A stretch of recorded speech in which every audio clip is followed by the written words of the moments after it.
Charlie Kirk's assassin, Tyler Robinson, has appeared and spoken in court for the first time. And as someone who has been there myself, I can tell you with certainty what his body language and actions reveal is very dark. Now, this is after an alleged text message transcript has been released to the public between Tyler Robinson and his trans lover. The only thing is, absolutely nobody on the internet is buying it for 1 second. I'll explain why. Then finally, a bomb squad responded to the Turning Point USA headquarters today, Charlie Kirk's own organization, after a suspicious and frightening duffel bag was placed on location.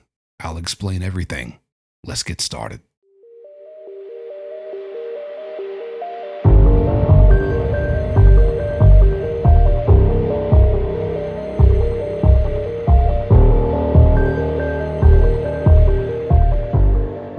First off, let's take a look at the very quick 2-minute or so footage of the very first court appearance, very first time we've heard Tyler Robinson speak at all. And on top of that, speak in court. Let's play that clip and then I'll weigh in with, based off my experience and just some insight here, what I'm gathering from his body language, his speech, and it ain't good. Take a look. Court's information, we did file just recently within the last few minutes a notice of intent to seek the death penalty that was filed by Utah County Attorney Jeff Gray. So that should be in the court's file. Lastly, I would just indicate to the court and to, at this point, Mr. Robinson, that we are prepared to collect all of the discovery in this matter and get that turned over to the defense as soon as possible. Rule 16 requires us to provide what we have relied on in charging the information in bringing these charges within 5 days once it's requested. So that'll be prepared to disseminate to the defense as soon as possible. Thank you, Mr. Grander. Mr. Robinson, what I also want to do is you have the right to have the charges read that you stand charged of, and I wish to read those to you at this time. Thank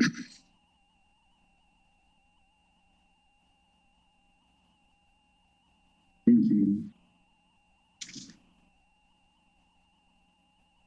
Mr. Robinson, for count 1, aggravated murder, a capital felony in violation of Utah Code Annotated 76-5-202, in that on September 10th, 2025 in Utah County, the defendant, Tyler James Robinson, intentionally or knowingly caused the death of Charlie Kirk under the following circumstances. The defendant knowingly created a great risk of death to another individual other than Charlie Kirk and the defendant. Notice conviction of this offense may carry the death penalty or pursuant to Utah Code 76-3-207.7, a mandatory term of imprisonment for life without parole, or an indeterminate term of not less than 25 years, that may be for life. So I'm sure you almost for a second were tricked into thinking I'm just looking at a photo, a screenshot, a still image of this guy. This isn't actual video of him in court. Oh, yes, it is. Obviously, he's not in court. It's via video. But yeah, no, that's him. That's how still, unresponsive, and emotionless, unempathetic, just no reaction that he was. And, the general consensus, which I agree with pretty much, across social media and across, I've seen experts, weigh in. Also like Dr. G, who is a body language analysis expert on YouTube, very large, successful channel. Go check him out. He has a video on this exact thing. Yeah, he's pretty much just unresponsive, emotionless. He doesn't care. He has no sympathy, empathy, no regrets, no remorse. That's the pretty much widespread opinion across the internet. And I agree with that. It's not that I don't agree, but I would like to add something to that. As someone who has been there, I've been in his chair, not for the reasons he's there, not for the reasons he's in that chair, not for the reasons he's in that court and going through this hearing. But I have been there and gone through it. and had my charges read out to me, and it's almost humiliating, and at least to a normal person who feels things, you know. I don't know about him, but it's like, you know, you get your name called up in front of everyone, and then you appear, whether it's in person or whether it's via video. You know, there's still many people spectating, and for me, it's embarrassing. Like, you know, I'm like, everyone's wondering, like, why would I do this? Like, what a piece of crap I am. But his stillness and just stone-faced, just stone coldness, lack of reaction. It reminds me of, this is not how I was in court, but I did not appear in court until at least a year or two later. Actually, 2 years later, after I got arrested. I had plenty of time to think and plenty of time to be sorry for what I did, plenty of time to realize the gravity of my actions and crimes, plenty of time to regret it and wish I had never done it.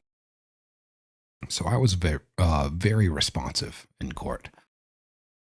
Now, what he reminds me of is the day I was arrested. They immediately took me into a interrogation room, which, quick context, when I was arrested with a car full of my best friends who truly did not know about the crimes I had committed. I did them by myself and in private.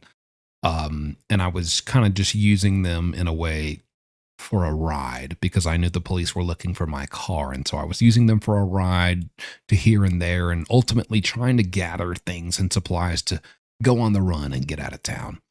Never made it out of town. But the next day I was caught.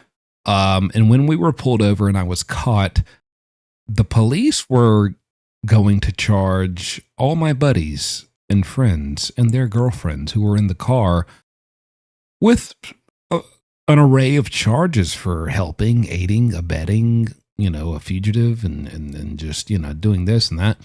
And I said, if you let them all go, and if someone ever FOIA requests my evidence and just my case file on this charge, I promise you this will be there. I said, if you let them go, I will admit to everything that I've done. Because in my mind, I was just like, my friends are innocent. They don't know what's going on. I'm a piece of crap. I know this. I've kind of given up on life, which is why I even did what I did. And I promise this is relevant, and there's it fits into the context here. I'm not just ranting about myself. Just stick with me, please. It was that resignation of, hey, let my buddies go. Let my friends go. They're innocent.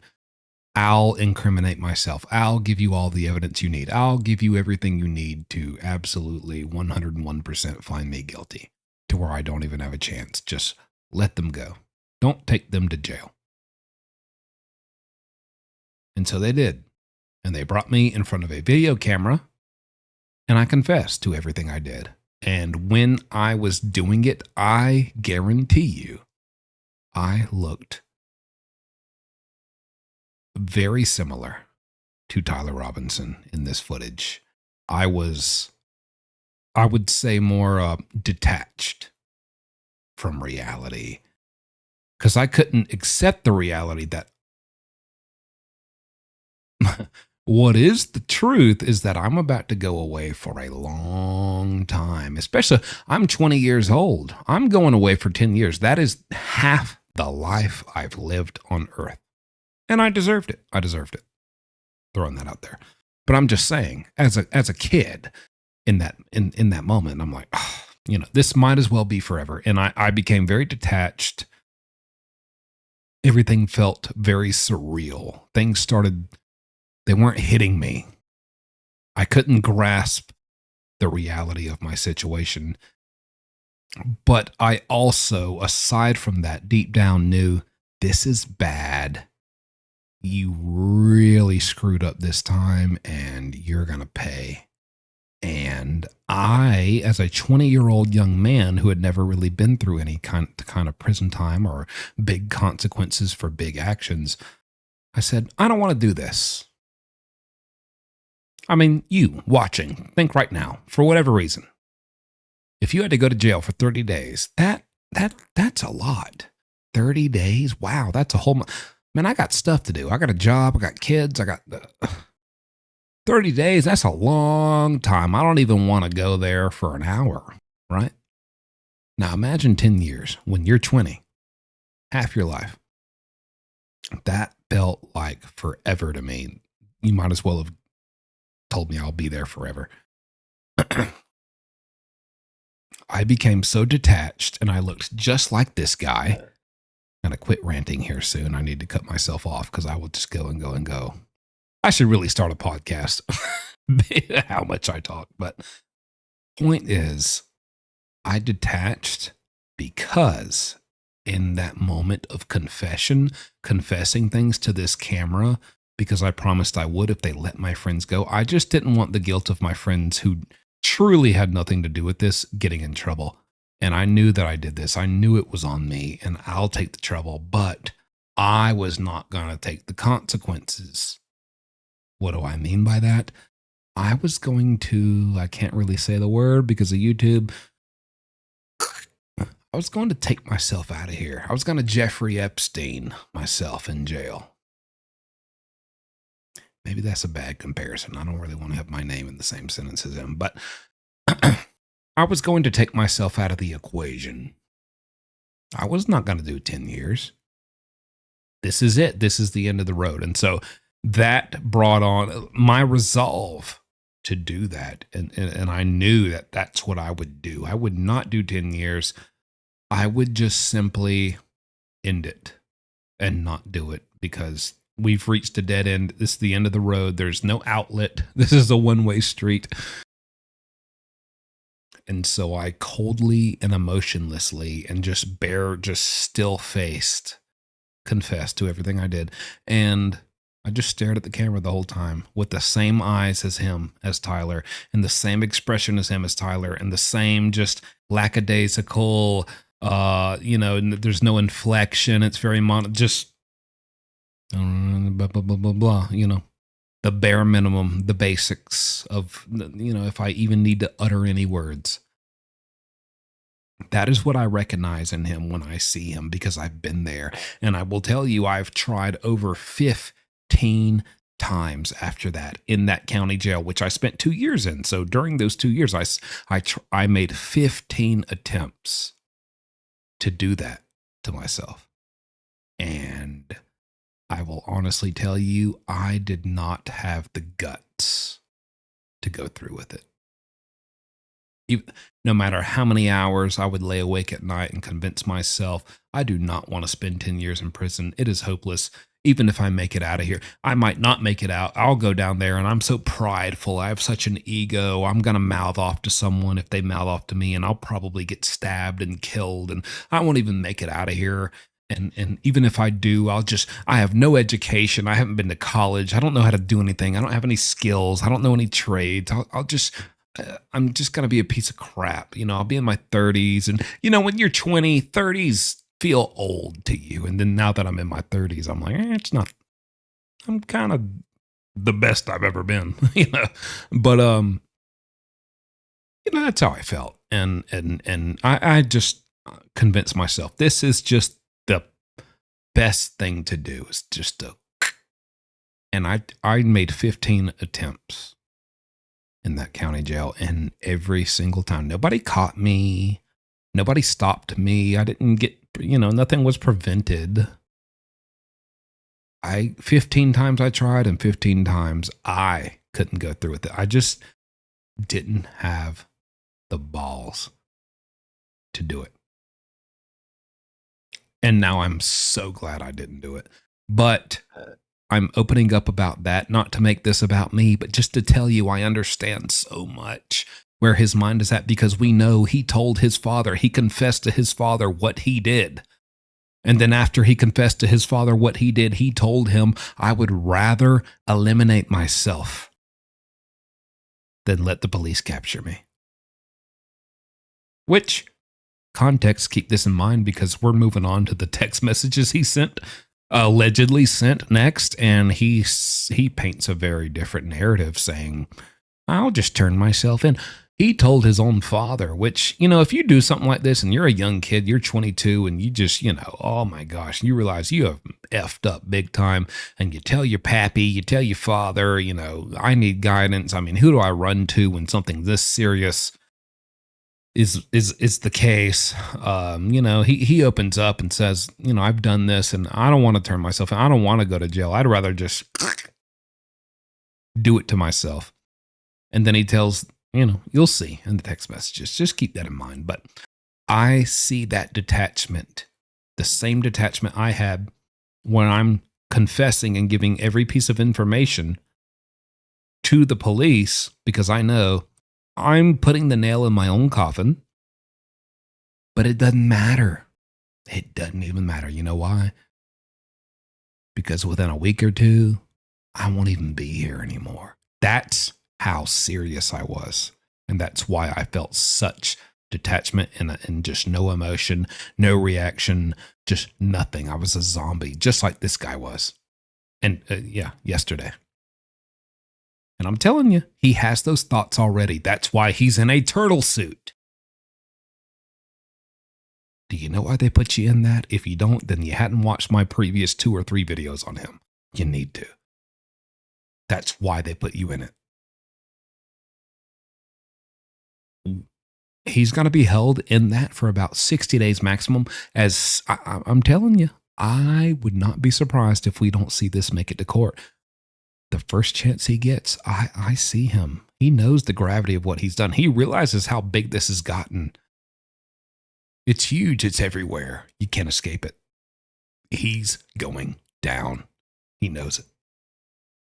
He doesn't want to face what's coming. He's a 22-year-old kid.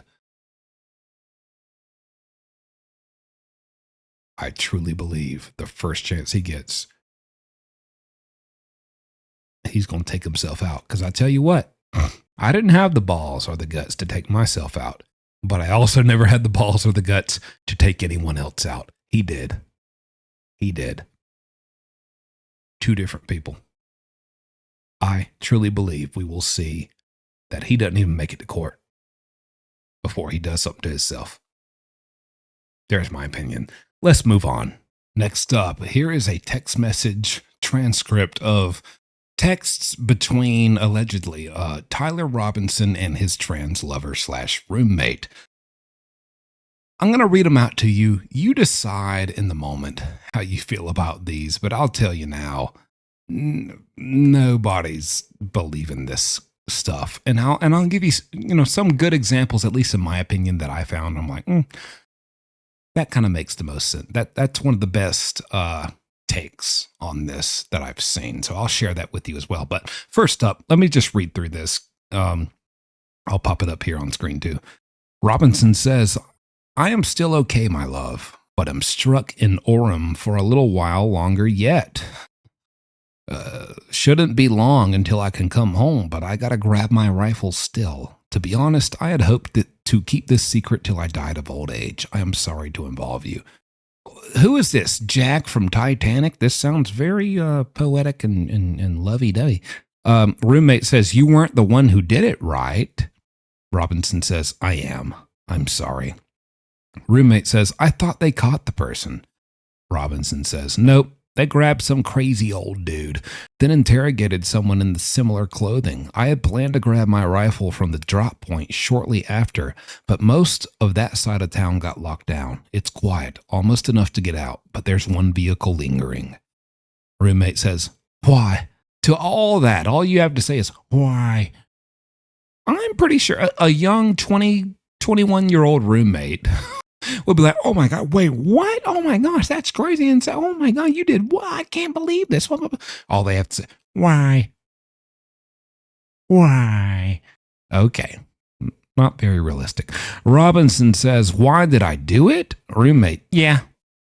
Yep, that's what I meant. Yep. like not shocked by this whatsoever. Robinson says, I had enough of his hatred. Some hate can't be negotiated out. If I am able to grab my rifle unseen, I will have left no evidence, going to attempt to retrieve it again. Hopefully they have moved on. I haven't seen anything about them finding it. Roommate, how long have you been planning this? Robinson, a bit over a week, I believe. You believe? What do you mean, brother? When did you start? Ain't no. I assume I've been. What day was it? I think you know. A bit over a week, I believe. I can get close to it, but there is a squad car parked right by it. I think they already swept that spot, but I don't want to chance it. Robinson again. I'm wishing I had circled back and grabbed it as soon as I got to my vehicle. I'm worried what my old man would do if I didn't bring back Grandpa's rifle. I don't even know if I had a serial number. If it had a serial number. But it wouldn't trace to me. I worry about prints. I had to leave it in a bush where I changed outfits. Didn't have the ability or time to bring it with. I might have to abandon it and hope they don't find prints. How the fuck will I explain losing it to my old man? Grampy, he ain't gonna be happy. Only thing I left was the rifle wrapped in a towel. Remember how I was engraving bullets? The effing messages are mostly a big meme. If I see, quote, notices bulge, ooh-woo, on Fox News, I might have a stroke. All right, I'm going to have to leave it. That really effing sucks. Judging from today, I'd say Grandpa's gun does just fine. I don't know. I think that was a $2,000 scope, frowny face. Then he continues, delete this exchange. And then again he says, my dad wants photos of the rifle. He says Grandpa wants to know who has what. The feds released a photo of the rifle, and it is very unique. He's calling me right now, not answering. Robinson again. Since Trump got into office, my dad has been pretty diehard in MAGA. I'm going to turn myself in willingly. One of my neighbors here is a deputy for the sheriff. You are all I worry about, love. I'm much more worried about you. Don't talk to the media. Please don't take any interviews or make any comments. If any police ask you questions, ask for a lawyer and stay silent. A lot of people say this doesn't sound like a Gen Zer way of texting. It's very formal, very proper, complete sentences, especially talking to a friend or a lover. And you know, the reaction from the roommate lover, it's kind of there kind of is no reaction. It's kind of just robotic, like, why? What? Who? When? Where? And if I dare, how? You know, just what? You know, a lot of people think the government, FBI, kind of prepared this transcript to get heat off of the roommate, who is now apparently cooperating, and 20 other people who are involved, who are all trans people, are, I believe, maybe I'm wrong, but are cooperating. And one of the best takes I see, you know, as far as validity, it's coming here from Sarah Fields. Surprisingly, because I wasn't even looking for her to cover this, and you know, I mention her a lot in my Carmelo Anthony coverage, but you know, what do you know? Here she is again. She wrote, he wrote, quote, hey fascist, catch, end quote, Bella Ciao, end quote, if you read this, you are gay, as well as, I'll add on my own, notices bulge, ooh woo, which if you don't know, basically means, I thought this was a woman, then I noticed the bulge in their pants and realized this is a trans person. Ooh woo is basically the typed out letter version of a facial expression instead of using an emoji that represents a excited, interested, attracted, intrigued facial expression. The same she says, he wrote this, this, and this on the bullet casings, and then he wrote texts like that? Sure. She says, I believe what was written in the casings. I don't believe the texts. I just dropped my phone. Okay. That's how much I don't believe it. I didn't just throw the whole phone away. Yeah, I hear that, especially a 22-year-old, a Gen Zer. I mean, it just, and it's not even like, I'm talking to my parents. I'm going to be a little more proper. It's like, but then I also saw another post and it gained a lot of traction, a lot of views, a lot of support. And I think there's some validity there on the other side. I'm not going to fully discredit this as a false transcript. They kind of pointed out, hey, remember, and I don't know how many of you know this, but Tyler Robinson was a 4.0 GPA student, very smart, very intelligent. He was chronically online and got corrupted by this crap on the internet. But at his core, he was a 4.0 GPA student. So, I mean, I'm not expecting him to just, type out gibberish and text slang and emojis. If he formed some lengthy, coherent, educated sounding sentences, I mean, that's not beyond the realm of belief for me that he could have done that. I mean, he's a very intelligent young man. Education-wise, test score-wise. So it's possible. But I do also see all other things considered, it doesn't seem like it would be the regular way of him corresponding and communicating with his, same-aged friends and lovers. It just doesn't seem normal. And the response of the roommate doesn't seem normal. I mean, you got to think, if you had a boyfriend or a girlfriend and you're out there watching and they told you they just assassinated Charlie Kirk, even if you knew they were kind of super, set in their political beliefs, whoa, wait, what? The roommate didn't really react that much or strongly enough or really have that much to say other than, huh? Was it you? Why? Huh. Wow. Wowza. Oh, man. I don't know. I feel like, especially this is huge everywhere. You can't go anywhere without knowing about this. And just for them to just not have really any visceral reaction, very suspicious. But anyways, there's that. I'm not here to tell you what is and what isn't. I'm just throwing both sides out there. Let me know what you think in the comments. I'd love to hear your opinions and love to know what the majority of my community thinks about this. Maybe you'll kind of open my mind up to something. So let me know in the comments. Now, finally, let's move on to the last thing here. The Charlie Kirk Turning Point USA bomb threat today. So as many of you probably know, Turning Point USA is the organization and company and movement started, founded, and led by Charlie Kirk. Rest in peace. Here's what happened today at the headquarters of Turning Point USA. This article from the media says, in Phoenix, Arizona, a suspicious bag prompted a brief police situation at the headquarters of Charlie Kirk's Turning Point on Wednesday morning.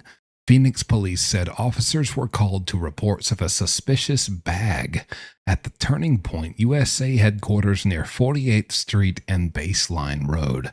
The bomb squad responded to the location to investigate the bag out of caution. Police confirmed that the bag was deemed safe, and there is no threat to the public. The area of the headquarters was cleared as the bomb squad investigated. Restrictions will be lifted shortly.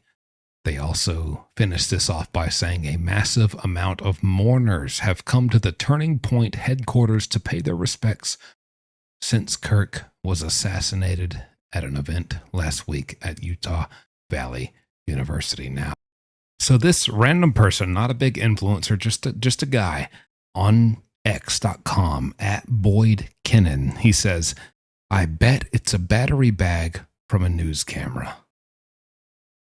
And someone replies saying, but in the 1% chance it's not, it wasn't a battery bag under the Fox News van, the left is crazy. And BK replies with, absolutely, totally agree with you, safety first. But no, I think his first comment is very relevant. It's most, they didn't release, they just said it's not a bomb. They didn't tell us what it was. But it's very likely, given the circumstances and how the media is, journalists are going to go out there and just be all over the scene of Turning Point USA headquarters. It's probably a battery bag or some type of equipment bag that was just, in the hustle bustle and just rush to get there and, do everything you can and get anything you can. Someone probably left a duffel bag of equipment from the media. What else could it be? Surely, Johnny Biceps didn't just finish his workout at, Gold's Gym and just happened to, oops, I dropped my duffel bag full of protein powder and extra jock straps, in the parking lot of Turning Point USA. I mean, it had to be for a reason. It wasn't a bomb. So I think that's very level-headed and plausible. But there was a huge scare for that, and that made headlines, and that had everyone on edge, So I'm not trying to rile you up. I'm just telling, I'm committed to reporting on everything that happens here. This is huge, and I feel passionate about this, and so I'm going to bring you every headline there is, and I'm going to try to wrap it up in at least every day, every other day at latest. I'm going to wrap up all the big headlines and all the need to knows, no matter how they turn out, for you. So hope you appreciate that. Other than that, tune in next time. I will bring you everything I have, and you'll get all your information here. Thanks for watching, and I'll see you next time.